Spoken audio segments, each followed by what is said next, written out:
بسم اللہ الرحمن الرحیم الحمد للہ وکفا وسلام علی عبادہ الذین اصطفى اما بعد۔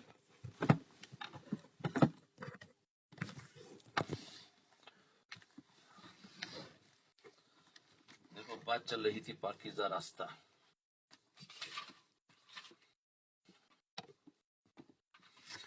کہ ہمیں اپنے آپ کو نبی الاسلام کے طریقے اوپر لانا ہے، کیونکہ ان کے طریقے اوپر چلنے میں کامیابی ہے، اس کے علاوہ دنیا میں جس طریقے پہ چلیں گے ناکامی ہے۔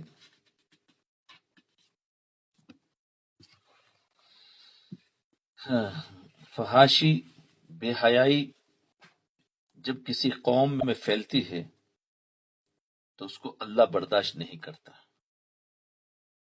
جس طریقے سے ہمارے گھر کے اندر اگر زیادہ کچرا جمع ہو جاتا ہے تو ہم برداشت نہیں کرتے، سب سے پہلے جھاڑو لیتے ہیں اور صاف کرتے ہیں۔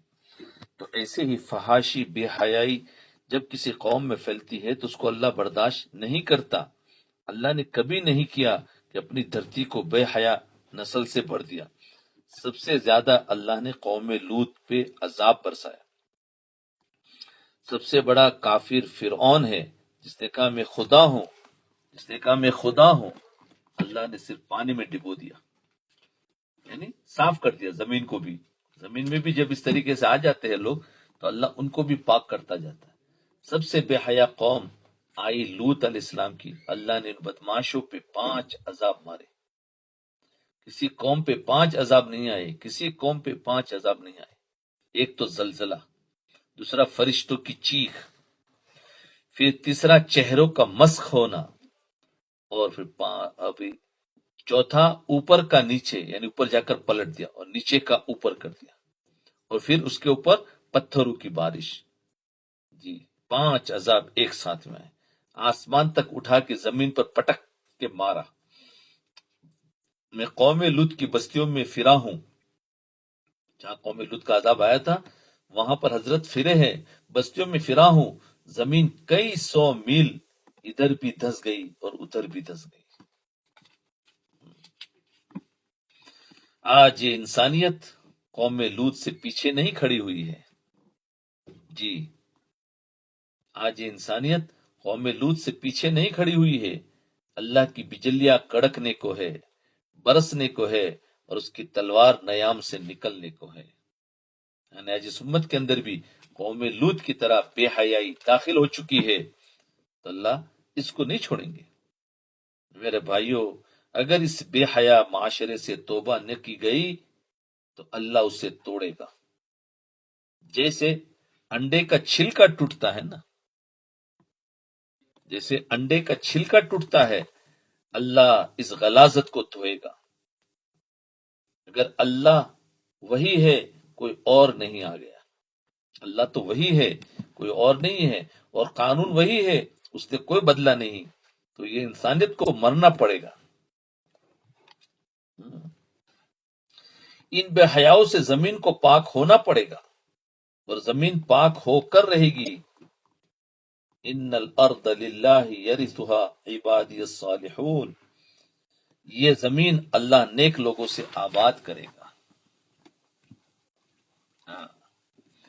باحیا معاشرہ لائے گا، پاک دامن عورتیں لائے گا، پاک دامن مرد لائے گا۔ ان گندے انڈوں کو اللہ نے پاک کرنا ہے۔ کب کرے گا اس کا مجھے بھی نہیں پتا، میں نجومی نہیں ہوں، لیکن میں اللہ کی سنت کو ضرور جانتا ہوں کہ اللہ نے اس دھرتی کو، اس زمین کو دھونا ہے، کہیں ایسا نہ ہو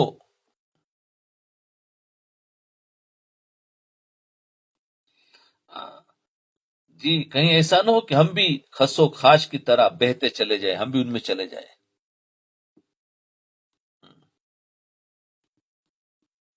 اللہ بے حیا معاشرہ برداشت نہیں کرتا، اللہ تعالیٰ بے حیا معاشرہ برداشت نہیں کرتا۔ اور توبہ کرواؤ، آنے والے خطرے بڑے سنگین ہیں، آنے والے حالات، ابھی کی جو حالات ہیں وہ تو کچھ بھی نہیں ہے۔ دیکھیں اس سے پہلے جو حالات تھے، ابھی کے حالات کو دیکھ کر پچھلے حالات ایسا لگتا ہے کہ جسے تو اچھے زمانہ تھا، پچھلا زمانہ ہمیں اچھا لگ رہا تھا ابھی اس کو دیکھ کر، تو ابھی اس کے بعد جو برا آئے گا تو یہ زمانہ ہم کہیں گے کہ ذرا اچھا تھا. تو یاد رکھے. ہاں ہاں جی. آنے والے خطرات بڑے سنگین ہیں. اللہ کا غضب ہے. اللہ کفر برداشت کر لیتا ہے. اللہ تبارک و تعالیٰ بت پرستی برداشت کرتا ہے. اللہ تبارک و تعالیٰ ناپ تول کی کمی برداشت کرتا ہے. اللہ تعالیٰ نمازوں کا چھوڑنا برداشت کرتا ہے. اللہ تعالیٰ روزوں کا چھوڑنا برداشت کرتا ہے. لیکن اللہ کی قسم، اللہ کی قسم، اللہ کی قسم، اللہ بے حیا معاشرہ برداشت نہیں کرتا. اللہ اکبر. بے حیا معاشرہ برداشت نہیں کرتا. اس دھرتی کو دھونا ہے. ہم تو روزانہ اس کے پیچھے لگے ہوئے ہیں، اسے روز منانے لگے ہوئے ہیں کہ جلدی کر مولا، ہماری نظریں بھی دیکھ لے، اس دھرتی کو دھونا ہے، جلدی کر. ہم تو اپنے اللہ کے سامنے لگے ہوئے کہ اللہ ہمیں بھی دکھا، ہم نے تیرے دین کی ذلت دیکھی ہے، ہمیں اس کی عزت بھی تو دکھا. ہم نے تیرے دین کی ذلت دیکھی ہے، ہمیں اس کی عزت بھی دکھا. ہم نے تیرے نیک بندوں کو پیستے ہوئے اور ان کو تانے کھاتے ہوئے، تانے دیتے ہوئے دیکھا ہے، ہمیں ان کی بلندی بھی تو دکھا تیرے نیک بندوں کی. ہم نے بے حیاؤں کے ہاتھوں میں اقتدار دیکھا ہے، ہمیں ان کو خاک و خون میں لوٹتا دکھا. اللہ کرے گا اگر یہ دھرتی اللہ کی ہے اور کسی اور کی حکومت اس میں قائم نہیں ہوئی، اللہ کرے گا. اس لیے گھبراؤ نہیں، ہمیں اپنے آپ کو نبی کے طریقے پر لے آؤ بس. اللہ کرے گا. کب کرے گا؟ یہ اللہ کے علم میں. اگر کوئی اور اللہ نہیں وجود میں آ گیا، کوئی اور خدا اگر نہیں آ گیا، کوئی اور اگر طاقت نہیں آ گئی، وہی ہے، وہی جو تھا، ہے اور رہے گا. لم یزل، لا یزال، لم یزل، لا یزال، حی قیوم، لا تأخذه سنة ولا نوم،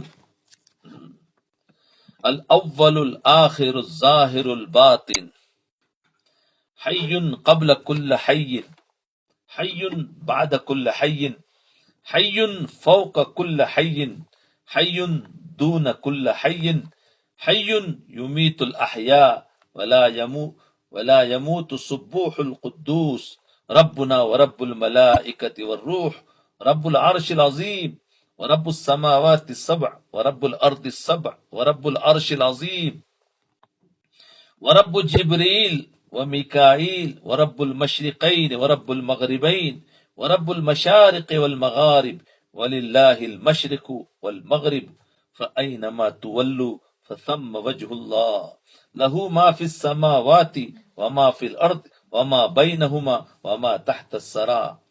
اگر یہ اللہ وہی ہے جس کی میں نے آیات پڑھی ہے تو اس نظام کو ٹوٹنا ہے، اس نظام کو ٹوٹنا ہے. یہ بے حیا زندگی نہیں چل سکتی. اللہ اسے بدلے گا، اللہ اسے بدلے گا. اللہ حیا والا ہے، غیرت والا ہے، بے غیرتوں کے لیے مہلت لمبی نہیں دیتا. بت پرست کو مہلت دیتا ہے، بے نمازی کو مہلت دیتا ہے، روزے توڑنے والے کھانے والوں کو، نہ رکھنے والوں کو مہلت دیتا ہے، سود کھانے والے کو بھی مہلت دیتا ہے، بے حیاؤں کو مہلت نہیں دیتا.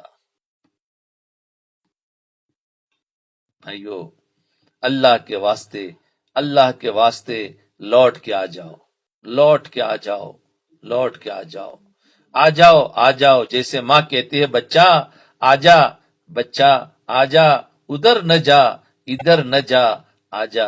جیسے نوح علیہ السلام پکارے تھے، یا بنیہ، یا بنیر کب معنا ولا تکم مع الکافرین.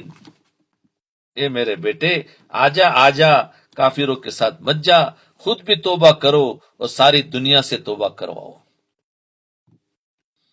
جی بھائیو بہنوں، خود بھی توبہ کرو اور ساری دنیا سے توبہ کرواؤ. یہ تبلیغ کا کام ہے، اس کو لے کر پھرو ساری دنیا میں. یہ 4 مہینہ اور چلہ تو سیکھنے کے لیے ہے. میں اسی ایک بات کو سارے سفر میں کہتا چلا آیا ہوں. اب تو گلا بھی بول بول کے درد کر رہا ہے. جی یہی ہے کہ ساری دنیا میں یہ دین چلہ 4 مہینے سے تھوڑی وقت پورا ہو گیا، یہ تو پوری زندگی کرنا ہے کام. جوڑ جوڑ دکھ رہا ہے، لیکن اگر اس مجمع میں اس سننے والوں میں ایک بھی توبہ کر گیا تو مالک اس کا صلہ مل گیا، کامیاب ہو گیا. جی اللہ اکبر. جی بندے کی توبہ پر اللہ کی خوشی. بندہ جب توبہ کرتا ہے تو اللہ خوش ہو جاتا ہے. بچہ روٹ کے چلا جائے نا تو بچے کو واپسی کا اتنا شوق نہیں ہوتا جتنا ماں باپ کو واپسی کا انتظار ہوتا ہے. اللہ اکبر. جب بچہ روٹ کے چلا جائے، ناراض ہو کر گھر سے چلا جاتا ہے، تو بچے کو واپسی کا اتنا شوق نہیں ہوتا ہے جتنا ماں باپ کو واپسی کا انتظار ہوتا ہے. وہ ہر آنے والی آواز کو سوچتا ہے شاید بیٹا آیا ہوگا، آ جائے. بچہ چلا گیا ہے، آ جائے آ جائے. ہاں اس کو انتظار ہوتا ہے. ہماری توبہ پر ہمیں اتنی خوشی نہیں ہوگی جتنی اللہ کو خوشی ہوگی. ہماری توبہ پر ہمیں اتنی خوشی نہیں ہوگی جتنی اللہ کو خوشی ہوگی. کیوں کہ وہ تو مہربان ہے. وہ بندے کی توبہ یعنی بندہ جب واپس آ جاتا، اللہ انتظار کرتا ہے اس ماں کی طرح کہ جس کا بچہ چلا گیا ہے تو بچے کو کچھ نہیں پڑی ہوتی ہے، ماں انتظار کرتی ہے کہ شاید ابھی آ جائے. ایسے اللہ بھی انتظار کرتا ہے میرا بندہ ابھی لوٹے گا. تو توبہ کرتا ہے تو اللہ خوش ہو جاتے ہیں کہ میرا بندہ آ گیا میرے پاس. جیسے ماں خوش ہو جاتی ہے. پھر ماں جب بچہ آ جاتا ہے تو ماں بچے کو سارا معاف کر دیتی ہے. اللہ بھی جب بندہ آ جاتا ہے توبہ کر کے اللہ سب معاف کر دیتا ہے. تو ہماری توبہ پہ ہمیں اتنی خوشی نہیں ہوگی جتنی اللہ کو خوشی ہوگی کہ واہ واہ واہ واہ میرا بندہ میرے پاس آ گیا. پھر وہ لوگ جو اللہ کے بندوں کو اللہ سے ملاتے ہیں، پھر اللہ ان سے کتنے خوش ہوں گے.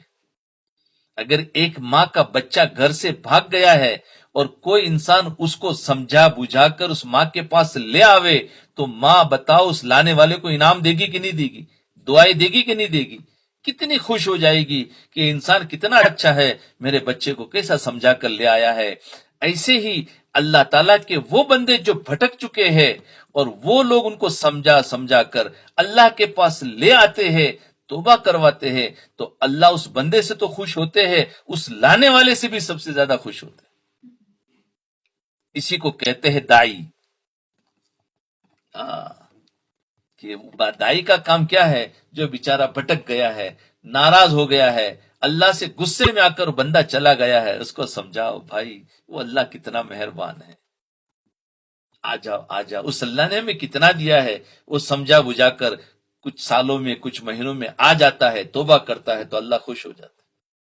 اس سے بھی خوش اور لانے والے سے بھی خوش. تو سمجھ میں آ گیا. تو ہمیں اس طرف لانا. ادھر آپ توبہ کریں گے، آپ تو ممکن ہے سب میرا نام جانتے ہو، شاید کوئی نہ جانتا ہو، لیکن میں تو آپ سب کے نام نہیں جانتا، بعض کے نام بھی نہیں جانتے.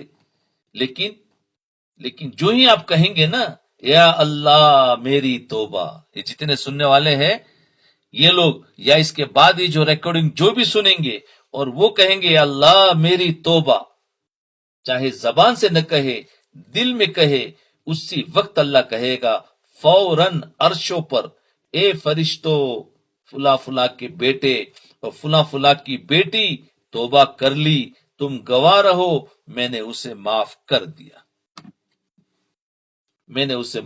دیا. اگر عرشوں پہ اپنے نام کی گونج سننا چاہتے ہو تو آج پکی توبہ کر لے. آج پکی توبہ کر لے، اسی کو لے کر پھرنا ہے، اوروں کو بھی جا کر بتانا ہے، سمجھانا ہے۔ اس کے لیے 4 مہینہ اور چلہ یہ صرف یہ کافی نہیں۔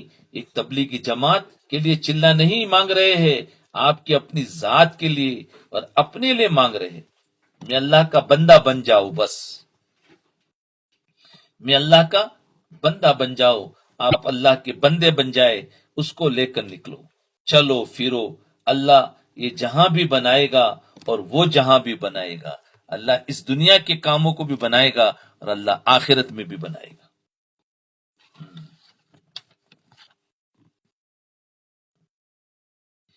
جی، دین کیا ہے؟ دین ایک عہد و وفا ہے، کیونکہ ہم اوپر سے عہد کر کے آئے ہیں نا، اسی عہد کو پورا کرنے کا نام دین ہے۔ کون ہے ہمارا رب؟ اللہ۔ تو اللہ جب رب ہے تو اللہ کو مانو، یہ عہد ہے۔ کلمہ ایک عہد اور وفا ہے جو ہم نے اللہ اور اس کے رسول صلی اللہ علیہ وسلم کے ساتھ کیا ہے کہ اللہ جب تک ہم زندہ رہیں گے وہ کریں گے، جب تک ہم زندہ رہیں گے وہ کریں گے جو تو چاہتا ہے، اور وہ نہیں کریں گے جو تجھے ناپسند ہے۔ اس عہد اور وفا کو ہم بھول چکے ہیں، ایک رسم بن گئی ہے۔ یہ تھوڑا سا طبقہ ہے جو نماز پڑھتا ہے، 95%، 95% نماز بھی چھوڑ چکے ہیں، 5% پڑھتے ہیں۔ کچھ ان سے زیادہ ہے جو روزے رکھتے ہیں، اب 30، 40، 50% روزہ بھی نہیں رکھتے۔ زکات دینے والوں میں کوئی لاکھوں میں، ہزاروں میں کوئی ایک ملتا ہے جو زکات دیتا ہے۔ زکات دینا بھی لوگ بھول گئے۔ حلال کمانے کے قصے پرانے ہو چکے۔ یہ تبلیغ کی محنت اس عہد وفا کی تجدید کا کام ہے۔ تبلیغ کی محنت کیا ہے؟ سب کو یاد دلانا ہے کہ بھائی دیکھو ہم کیا عہد کر کے آئے تھے، کہ جن قربانیوں سے اس میں جان پیدا ہوتی ہے، روح پیدا ہوتی ہے، ان قربانیوں میں سب سے پہلی چیز ہجرت ہے۔ جی، ہجرت ہے، کیونکہ باہر نکلنا ہے تو اسی کا نام ہجرت ہے۔ اور گھروں کا چھوڑنا ہے جس سے جا کر ایمان میں بہار آتی ہے، تازگی آتی ہے، قوت پیدا ہوتی ہے اور آدمی ہر کچھ کر گزرتا ہے۔ ایک قصہ ہے، 15 سال پہلے کی بات ہے۔ مدینہ منورہ سے ایک شیخ آئے تھے، سالم قرضی۔ وہ پورا جو مدینہ کا صوبہ ہے اس کا وہ سب سے بڑا افسر تھا، بینک کا۔ اس وقت آج سے 15-16 سال پہلے وہ 1 لاکھ ریال تنخواہ لیتا تھا۔ یہاں آ کے 20 دن لگائے۔ اس نے صرف 20 دن مدینے میں رہنے والوں کو پتہ نہیں کہ سود اور سود کا کام حرام ہے۔ بتاؤ، اس نے 20 دن لگائے۔ اس نے صرف کتنے؟ 20 دن مدینہ میں رہنے والے کو پتہ نہیں ہے کہ سود اور سود کا کام حرام ہے۔ سب پتہ ہے، جو مسجد نبوی میں نماز پڑھتا ہے لیکن وہ عہد کمزور پڑ چکا ہے، پتہ ہے، لیکن وہ جو عہد تھا، وعدہ کیا تھا کہ ہم سود نہیں لیں گے، وہ کمزور پڑ چکا۔ لہذا گاڑی چل رہی ہے اور 4 مہینے بھی میرے خیال میں اس نے ابھی تک نہیں لگائے۔ چلا چلا لگاتا ہے، پہلی دفعہ آیا تو 20 دن لگانے، 20 دن کے بعد چلا گیا اور جاتے ہی اس نے بینک چھوڑ دیا، بینک کا استعفی دے دیا۔ کوئی ان کے قانون کی کنڈیشن ایسی تھی کہ جس کے تحت وہ چھوڑ نہیں سکتا تھا۔ ان کے قانون کی کنڈیشن ایسی تھی کہ جس کی وجہ سے وہ چھوڑ نہیں سکتا تھا، یا اگر چھوڑنا ہے تو اس کو جرمانہ دینا دیتا تو اس نے وہ جرمانہ بھرا، جس میں اس کی ساری جائیداد بک گئی۔ کام چھوڑنا نہیں، چھوڑوں گے تو اتنا بھرنا پڑے گا پینلٹی۔ تو اس نے کیا کیا؟ پینلٹی بھری، اور اس میں کتنا؟ وہ بھی معمولی نہیں تھا، بلکہ ساری جائیداد بک گئی، لیکن اس نے جرمانہ بھر دیا۔ جائیداد ساری بیچ دی، بینک کو دے دی ساری، اور اپنے آپ کو آزاد کر لیا۔ اور مدینے سے باہر اس کا ایک کچا گھر تھا، وہاں وہ شفٹ ہو گیا۔ دیکھو کیسی کیسی قربانیاں دی ہے۔ 20 دن میں اس کو یہ سمجھ میں آ گیا۔ یہ 89 میں حج پر گیا، میں حج پر گیا، حضرت حج پر گئے تو اس کے گھر میں ہم نے جا کے کھانا کھایا. پرانا گھر مدینے سے کوئی 6-7 کلومیٹر باہر اطراف میں.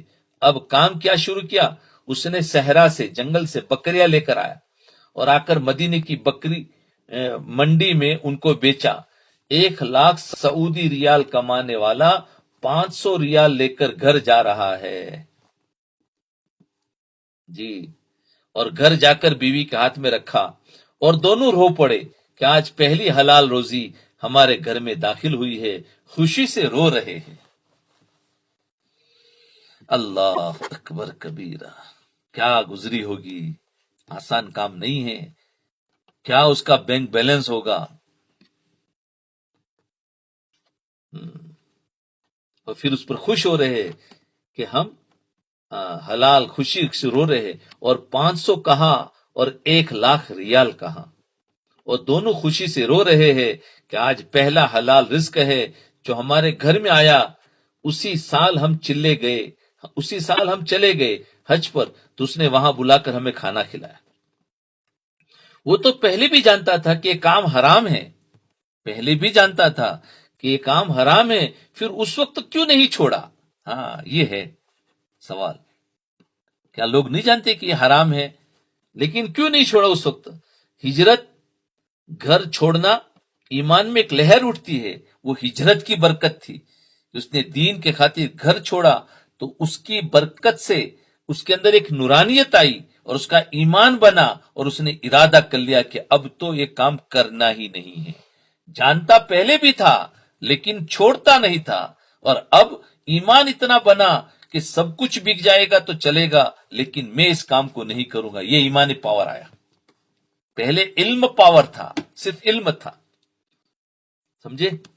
پہلے علم تھا، جانتا تھا حرام ہے لیکن چھوڑتا نہیں تھا، اور اب تو چھوڑ دیا تو یہ ایمان اس کا بنا ہجرت کی برکت سے.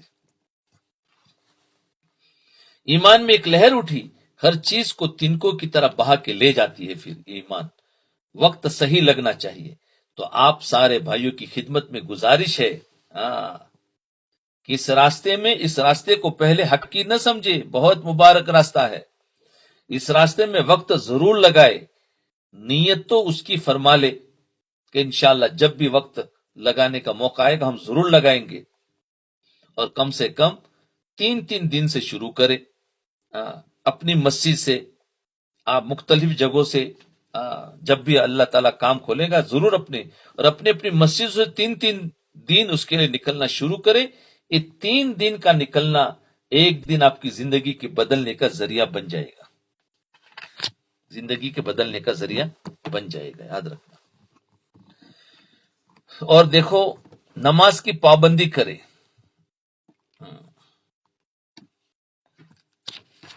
ابھی تک تو حضور صلی اللہ علیہ وسلم کی محبت پر بات چلی تھی. اس محبت کو سیکھنے کے اللہ کے راستے میں جانا ہے کہ نبی کے طریقے پر ہمیں اپنے آپ کو آتا ہے. لا الہ الا اللہ پر بات ہوئی، پھر محمد الرسول اللہ پر بات ہوئی ہے کہ نہیں، ساری سیرت پر. اب نماز کا نمبر آیا. دیکھو دوسری صفت ہے نماز. نماز کی پابندی کرے. نماز ہمارا وہ فریضہ ہے جس کے بغیر اسلام بھی کوئی نہیں. لا دین لمن لا صلاۃ لہ. وہ دین ہی نہیں جس میں نماز کوئی نہ ہو. نماز صرف رمضان کی ہی فرض نہیں، سارے سال کی فرض ہے. مردوں پر فرض ہے، عورتوں پر فرض ہے، ہر حال میں فرض ہے. تو نماز کا اہتمام فرمائے کہ نماز کے وقت اگر آپ دکاندار بیٹھے ہوئے ہیں دکانیں بند کر دے. اگر آپ کوئی فیکٹریوں والے بیٹھے ہوئے ہیں اپنی فیکٹری بند کرے. ملازم بیٹھے ہیں اپنا دفتر چھوڑ دے اور جا کے با جماعت نماز ادا کرے. عورتیں اپنے کام چھوڑ دے اور اپنا مصلی سنبھال کر. یہ نہ ہو تاخیر کرتے کرتے آخر وقت نماز ادا ہو، ایسا نہ ہونا چاہیے. اللہ نے مسلمان عورت کے لیے پردے کا الگ حکم فرمایا. پردے کی اہمیت، اللہ نے مسلمان عورت کے لیے پردے کا الگ حکم دیا ہے. مردوں کو کہا ہے نظر جھکاؤ، عورتوں کو کہا ہے اس کے ساتھ پردہ بھی کرو. نظر بھی جھکاؤ اور پردہ بھی کرو. نظر بھی جھکاؤ اور پردہ بھی کرو. جی پورے قرآن میں اللہ نے کسی عورت کا نام نہیں لیا، صرف حضرت مریم علیہ السلام کا نام قرآن میں ہے. اس کے علاوہ میں نے نہیں دیکھا، آپ بھی دیکھ لیں، کوئی نہیں ملے گا. اس لیے میں پوری تسلی سے بات کر رہا ہوں، صرف حضرت مریم کا نام قرآن میں آتا ہے. ان کے علاوہ کسی بھی عورت کا نام، چاہے وہ نیک تھی یا بد، اللہ نے ہر عورت کے نام پر پردہ رکھا ہے. جس عورت نے یوسف علیہ السلام کو بھٹکانے کی کوشش کی، اس کا نام زلیخا ہے، تو قرآن اس کو زلیخا کے نام سے کہہ سکتا تھا، چھپا گیا، امرأت العزیز کہہ دیا. عزیز. فرعون کی بیوی سولی پر لٹک گئی، ایمان نہ چھوڑا، شاہی کو، بادشاہت کو ٹھکرا دیا. بہت اعلیٰ خاتون تھی، اس کا نام آسیہ ہے. اللہ اس کا نام لا سکتا تھا، اللہ امرأت فرعون کہہ کر گزر گئی. آسیہ کا نام نہیں لیا، امرأت فرعون کہہ کر گزر گیا. فرعون کی بیوی. نو اور لوط علیہ السلام کی بیویاں، امرأت نوح و امرأت لوط. ابراہیم علیہ السلام کی بیوی فاقبلت امرأتہ. تو میں نے آپ کو چند مثالیں دی ہیں. سارے قرآن میں مریم کا نام ہے اور کسی عورت کا نام نہیں ہے. مریم کا نام کیوں ہے السلام؟ جی ایک بہت بڑے طبقے نے مریم کے بیٹے کو اللہ کا بیٹا بنا دیا. ایک بہت بڑے طبقے نے مریم کے بیٹے کو اللہ کا بیٹا بنا دیا. وقالت النصارى المسیح ابن اللہ. عیسیٰ علیہ السلام تو اللہ کا بیٹا ہے.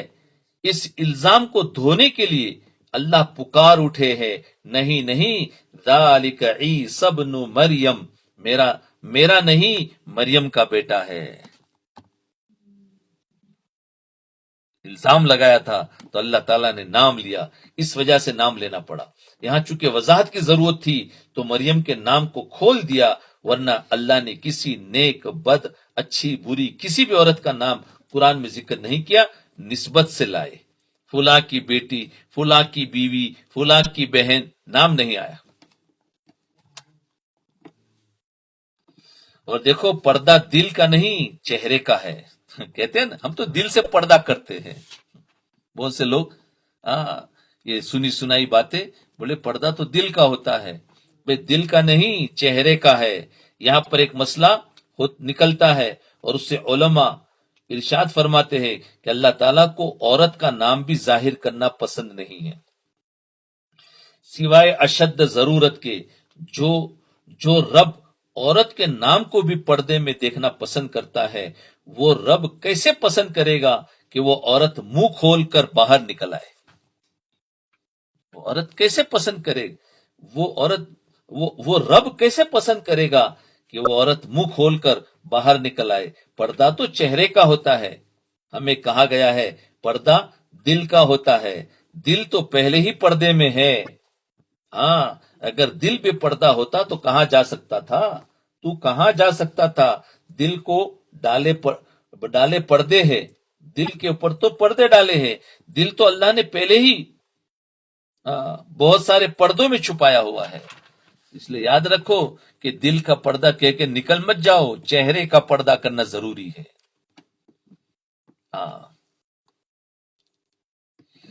کیونکہ دل، دیکھو دل کتنے پردوں میں ہے. دل کے اوپر پسلیاں ہے، پسلیوں کے اوپر چربی ہے، اس کے اوپر گوشت ہے، اس کے اوپر پوشت، کیا کیا اللہ نے چڑھایا ہوا ہے دل کے اوپر. کتنے پردے ڈالے ہیں بتاؤ؟ بڑے پردوں میں رکھا ہوا ہے. دل تو پہلے ہی پردے میں ہے، تم رکھو یا نہ رکھو تو پردے میں ہو. اور کہتے ہیں ہم تو دل کا پردہ کرتے ہیں، چہرے کا پردہ ضروری نہیں ہے. تو دل تو پہلے ہی پردے میں ہے. پردہ چہرے کا ہوتا ہے. مرد کے لیے نظریں جھکانے کا حکم ہے اور عورت کے لیے چہرہ چھپانے کا حکم ہے. نظر تو اس کو بھی جھکانا ہے، اور اس کے اوپر خالی وہ نظر جھکا کے چلی جائے گی نہیں چلے گا. بہت سے عورتیں کہتے ہیں ہم تو کسی کو دیکھتے ہی نہیں ہیں، ہم تو نیچی نظر سے. ان کا نیچی نظر بھی کرنا ہے اور چہرے پر پردہ بھی کرنا ہے. یہ صاف سن لے. جی پردہ چہرے کا ہوتا ہے، تو عورت کے لیے چہرہ چھپانے کا حکم ہے. تو جو رب نام کھولنا پسند نہ کرے وہ رب چہرہ کھولنا کیسے پسند کرتا ہے؟ ہاں، تو یہ عورتوں کے لیے حکم ہے کہ پردے کو زندہ کرے۔ جی، ان پابندیوں میں بڑی زندگیاں ہے۔ ہاں، یہ سب کس کی تفسیر ہو رہی ہے؟ قد افلح من زکاہا، آزادی یا بربادی؟ دیکھو، پابندیوں میں بڑی زندگیاں ہے، پابندیوں میں آزادی ہے۔ جاؤ دیکھو، یورپ کی عورت نے پردہ اتارا، آزادی کے نام پر آج دنیا کا سب سے مظلوم ترین اگر کوئی فرد ہے تو وہ یورپ اور امریکہ کی عورت ہے۔ جی، وہ آزادی کے نام پر تمہیں ذلیل کر دیا، اور اسلام نے پابندیوں میں تمہیں آزاد کر دیا تھا۔ یہ کہ باطل ہمیں الٹا سکھاتے اور ہمیں چکرا دیتی، ہمیں پتہ بھی نہیں چلتا ہے۔ تو اس پابندیوں میں بڑی زندگیاں ہے، یاد رکھو، موت نہیں ہے، اس میں زندگی ہے۔ جاؤ دیکھو، یورپ کی عورت نے پردہ اتارا، آزادی کے نام پر آج دنیا کا سب سے مظلوم ترین اگر کوئی بھی فرد ہے تو یورپ اور امریکہ کی عورت ہے، جو کھلونے کی طرح ایک ہاتھ سے دوسرے ہاتھ، دوسرے سے تیسرے ہاتھ، وہ عورت جو 2 بچوں کو گھر میں بٹھا کر پالتی، پروان چڑھاتی، وہ عورت آزادی کے نام پر ایئر ہوسٹس بنی اور 200 مسافروں کو اس کے ذمے کھانا کھلانا لگ گیا۔ یہ آزادی ہے یا پابندی؟ جو 2 بچوں کو پالتی تھی آج اس کو 200 مرد کو پال رہی ہے، 200 افراد کو۔ اب یہ آزادی ہے بربادی؟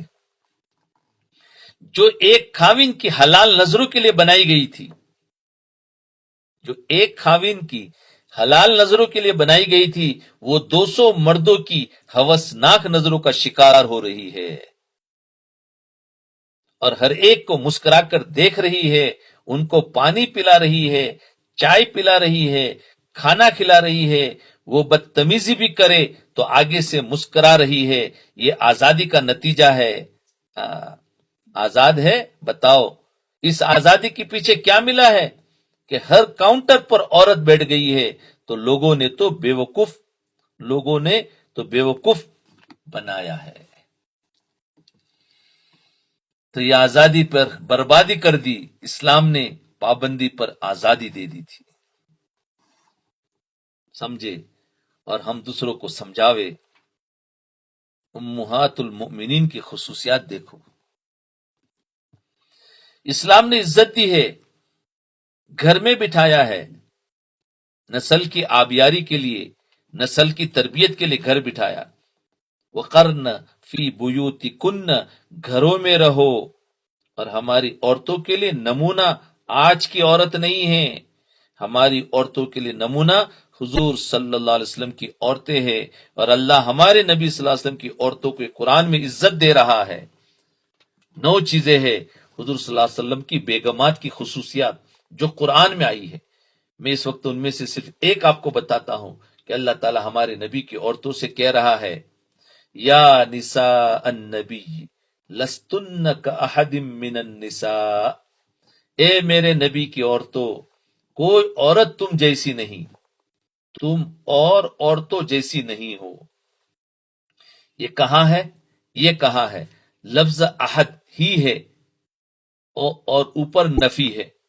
لستن جیسے قل هو اللہ احد اور ولم یکن لہ کفوا احد، تو یہ بڑی طاقتور نفی ہو جاتی ہے۔ لستن کاحد من النساء کا مطلب ہے کہ اے میرے نبی کی بیویوں، تمہاری جیسی کوئی عورت دنیا میں ہے ہی نہیں، تم ایسی اعلیٰ ہو، تم ایسی افضل ہو، تم ایسی عالی شان ہو، تمہاری جیسی کوئی عورت دنیا میں ہے ہی نہیں۔ تو جو عورتیں ان کے پیچھے چلے گی تو وہ بھی انہی جیسی عزت پا کر اللہ کی بارگاہ میں سرخرو ہو کر جنت میں پہنچ جائے گی۔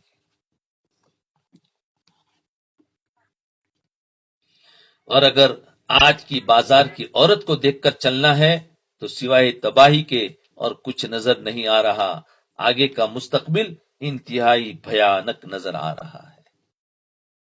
اگر آج کی عورتوں کو دیکھ کر چلے تو مستقبل بہت خطرناک ہے۔ تو اسلام نے آ کر عورت کو ایک ذمہ داری بخشی کہ گھر بیٹھو اور اپنی نسل تیار کرو، ان کو اللہ والا بناؤ، اولاد کی تربیت کرو، ان کی آنکھ کھلے تو ان کو پتا ہو ہمارا ایک پالنے والا ہے اور ہم نے اس کی مان کر چلنا ہے۔ جی، حضرت عبداللہ ابن ام مکتوب نابینا گھر میں آئے۔ حضرت عائشہ رضی اللہ عنہا، حضرت عبداللہ ابن ام مکتوب کون ہے؟ نابینا ہے، آنکھوں سے دیکھتے نہیں ہیں، گھر میں آئے تو حضرت عائشہ اور حضرت حفصہ رضی اللہ عنہما بیٹھی تھی۔ اب یہ تو دیکھ نہیں رہے تھے اور وہ بیٹھی ہوئی تھی امہات۔ آپ صلی اللہ علیہ وسلم نے فرمایا اندر چلی جاؤ۔ انہوں نے کہا جی یہ تو اندھے ہیں، یہ آنے والا تو جو اندھا ہے، تو اب کیسے جائے؟ تو اللہ کے رسول صلی اللہ علیہ وسلم نے کہا تم تو اندھی نہیں ہو، تو معلوم ہوا کہ تمہاری نظر تم کو دیکھ سکتی ہے، یہ تم کو نہیں دیکھ رہا ہے، تو ان کو تو ہو گیا، لیکن تم ان کو دیکھو گے تو تمہیں گناہ ہوگا، اس لیے تم تو اندھی نہیں ہو۔ وہ تو اندھا ہے لیکن تم تو اندھی نہیں ہو۔ یہ کون عورتیں ہیں؟ اور یہ کون عورتیں ہیں؟ کیا ان کا دل پاک نہیں تھا؟ تو اب بتاؤ، نبی کی عورتیں ان کا دل پاک نہیں، تو اور آپ کہہ رہے کہ نہیں تم تو اندھی نہیں ہو۔ اور آج ہم کیا کہتے ہیں؟ ہمارا دل کا پردہ ہے نا، ہمارا دل کا پردہ ہے، یعنی ہمارا دل پاک ہے، ہماری نظریں پاک ہے۔ اچھا تمہاری نظریں پاک ہے تو نبی کی بیویوں سے زیادہ پاک نظر کس کی ہو سکتی ہے؟ اور ان کو نبی علیہ السلام حکم دے رہے ہیں، تم تو دیکھ رہی ہو، تو کیا ان کی گندی نظر تھی؟ نعوذ باللہ، ہاں ان کی تو گندی نظر نہیں تھی، تو کیا اب ان کو حکم ہے اور ہم کہتے ہیں کہ نہیں نہیں ہماری نظریں گندی نہیں ہوتی ہے؟ وہ تو گندی نظریں ہو تو پھر پردے کا حکم ہے۔ یہ بھی پتہ نہیں کہاں سے لے کر آگے۔ جیسے وہ سود کے بارے میں، وہ پہلے سود جائز نہیں تھا اور اب جائز ہے، کیوں کہ پہلے ایسا بزنس نہیں تھا۔ تو اس طریقے سے ساری باتیں باطل نکالتے ہیں۔ تو یاد رکھو کہ تو وہ تو اندھی، یہ کون عورتیں ہیں؟ نبی کی بیویاں جن کی پاکیزگی قرآن بتائے۔ اور عبداللہ ابن ام مکتوب کون ہیں؟ جن کے لیے حضور صلی اللہ علیہ وسلم کو ڈانٹ پڑ گئی ہے، اتنے بڑے صحابی ہے۔ یہ وہ ہستی ہے، 1,00,000 صحابہ میں یہ ایک شخص ہے ایسا کہ جس کے بارے میں 2 دفعہ قرآن میں ایسے حیرت انگیز طریقے سے آیا ہے کہ کسی کے بارے میں نہیں آیا۔ فرمایا تم اندھی تو نہیں ہو۔ اس لیے وہ ماں بہنیں جو ابھی تک پردے میں نہیں آئی ہے وہ دیکھ لے، یا ان کا نفس ان کو دھوکہ دیتا ہے نہیں ہماری نظریں تو پاک ہے، تو کیا نبی کی بیویوں سے زیادہ پاک نظر والے کوئی نہیں ہے دنیا میں؟ اور انہوں نے ان کو آپ نے بتایا ہے۔ حضور صلی اللہ علیہ وسلم تشریف فرما ہے اور دعوت دے رہے ہیں قریش مکہ کو، یعنی حضرت عبداللہ ابن ام مکتوب کے بارے میں کیا قرآن اترا تھا اس کا ایک پس منظر بتا رہے ہیں کہ ایک مرتبہ حضور صلی اللہ علیہ وسلم تشریف فرما ہے اور دعوت دے رہے تھے لوگوں کو، دعوت یعنی کھانے کی نہیں، دین کی باتیں بتا رہے تھے قریش مکہ کو، جو سرداران مکہ کو، مکہ کے جو سردار تھے ان لوگوں کو۔ یہ آ گئے اتنے میں، انہیں کیا پتا کون بیٹھے ہوئے ہیں، آ کے کہا یا رسول اللہ کچھ مجھے تو بتائے۔ تو آپ صلی اللہ علیہ وسلم کو اچھا نہیں لگا کہ یہ سردار بیٹھے ہوئے ہیں اور یہ نفرت کھا جائیں گے، یہ آ گئے ہیں تو یہ لوگ کہیں گے ان کے ساتھ ہم نہیں بیٹھ سکتے، نفرت کھا جائیں گے کہ اس وقت نہ آتا تو اچھا تھا، آپ کے دل میں صرف آیا۔ تو آپ صلی اللہ علیہ وسلم اس کی سنی انسنی کرتے ہوئے انہیں سے بات کرتے رہے، تو ان کو توجہ نہیں دی اور ان سے بات کرتے رہے۔ ابھی وہ وہی بیٹھے تھے کہ وہی آ گئی، عبس وتولی ان جاءہ الاعمى وما يدریک لعلہ یزکا او یذکر فتنفعہ الذکرى۔ اے میرے حبیب صلی اللہ علیہ وسلم، آپ نے اس سے منہ پھیر لیا، یہ مسکین سے، اور اس کے ماتھے پر بل پڑ گئے، اس سے آپ کے ماتھے پر بل پڑ گیا، اس کے آنے سے آپ تھوڑے پریشان ہو گئے، کیوں آپ کے ماتھے پر بل پڑے، یہ وہ شخص ہے۔ اس کے بعد جب کبھی عبداللہ ابن مکتوب، یعنی اوپر سے اللہ تعالیٰ نے ڈانٹے آئی، آیت نازل فرمائے، اس کے بعد جب بھی عبداللہ ابن مکتوب جب کبھی حضور کے دربار میں آتے تو آپ فرماتے مرحبا مرحبا لمن آتبنی فیہ ربی، مرحبا مرحبا جس کی وجہ سے میرے رب نے مجھے تنبیہ فرمائی۔ اور یہ وہ شخص ہے، قرآن میں آیت آئی لا يستوي القاعدون من المؤمنین والمجاہدون فی سبیل اللہ۔ یہ آیت آئی کہ اللہ کی راہ میں نکلنے والے، جہاد کرنے والے، گھر بیٹھنے والے برابر نہیں ہو سکتے۔ تو عبداللہ ابن ام مکتوب نابینا تھے، کہنے لگے یا اللہ میں کیا کروں، تو جانتا ہے میں اندھا ہوں، میرے لیے تو گنجائش نکال، کیونکہ مجھے بھی جانا ہے، میرے لیے تو گنجائش نکال، میں کیسے تیری راہ میں نکلوں۔ آیت اتر چکی ہے، جبریل اسلام پھر ایک لفظ لے کر دوبارہ آئے، ایک لفظ جس کے لیے قرآن میں دوبارہ اتارا گیا اور آیت کو بدلا گیا۔ جب یہ آیت اتری تو ان کو بھی جانا تھا، لیکن میں اندھا ہوں، میں کیسے جاؤں، تو دوبارہ آیت اتری یا رسول اللہ اب اس آیت کو یوں پڑھیے لا يستوي القاعدون من المؤمنین غیر اولی الضرر، یہ لفظ بڑھایا گیا، غیر اولی الضرر والمجاہدون فی سبیل اللہ، وہ مسلمان جنہیں عذر کوئی نہیں اور گھر بیٹھے ہوئے ہیں، وہ اللہ کی راہ میں جہاد کرنے والے، اللہ کی راہ میں جہاد کرنے والے اور گھر بیٹھنے والے برابر نہیں ہو سکتے۔ وہ لوگ جن کو عذر ہے اور بیٹھے ہوئے ہیں تو وہ ٹھیک ہے، لیکن جس کو کوئی عذر نہیں اور وہ بیٹھے اور ایک مجاہدے میں جا رہے ہیں تو دونوں برابر نہیں ہو سکتے، وہ اعلیٰ درجے پر چلے گئے۔ تو ان کی وجہ سے یہ آیت اتری تھی۔ سبحان اللہ۔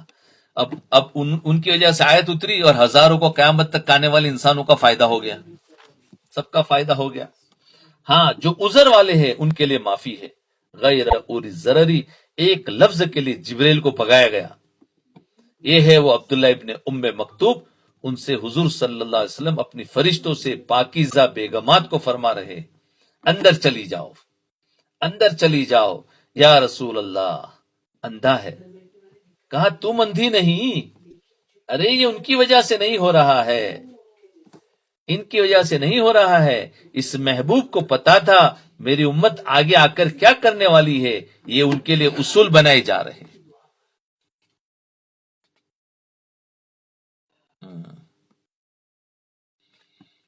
اللہ اکبر، بس یہیں تک ہی رکھتے ہیں۔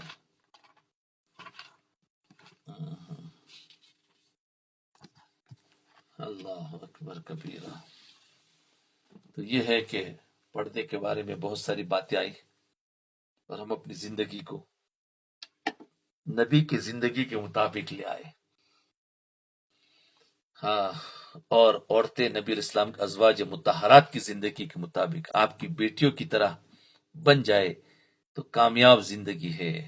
باقی یہ دنیا کے چکروں میں رہیں گے تو یاد رکھنا آخر تھک کے بیٹھ جائیں گے، یہاں کوئی کسی کا پرسان حال نہیں، یہ اپنا کام کر کے ہمیں دین سے ہٹا کر چلے جائیں گے، بس کہ ہمارا کام تھا تم جس دین پر تھے وہاں سے ہٹانا، یہ ہمارا کام، باقی آگے مدد کرنا یہ ہمارا کام نہیں ہے۔ یاد رکھنا کوئی مدد کرنے والا نہیں، ایک اللہ مدد کرنے والا ہے، اگر اسی کے دین کو پکڑ کے رکھیں گے تو اللہ مدد کرے گا، ورنہ دوسرے لوگ ہمیں اس صحیح دین سے ہٹا کر پھر وہ کبھی مدد کرنے والے نہیں ہیں۔ بولے تم جانو اور تمہارا کام جانے، ہمارا کام تو اتنا ہی تھا کہ تمہیں ایمان سے ہٹانا۔ خیر اللہ مراقبہ کر لے، ہم سب کی حفاظت فرمائے اور اللہ میں صحیح دین پر چلنے کی توفیق عطا فرمائے۔